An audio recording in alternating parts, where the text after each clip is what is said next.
এই পৃথিবীতে এখনো রহস্যময় এমন এমন সৃষ্টি আছে যার রহস্য এখনো কোনো মানুষ উদ্ঘাটন করতে পারে না। এটি একটি পাহাড়ের নিচের গুহা।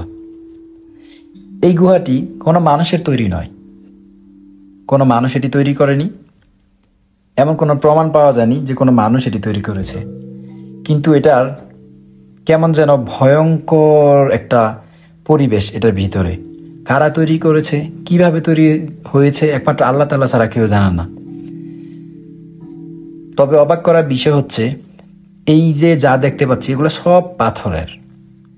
এগুলো কোনো মানুষ তৈরি করেনি, কোনো মেশিনের মাধ্যমে তৈরি করা হয়নি। এগুলা পাথরের গুহা। রিসার্চ করে জানা গেছে এই এই যে পাহাড় খসে খসে পড়ে এরকম পাথরগুলো এরকম শেপ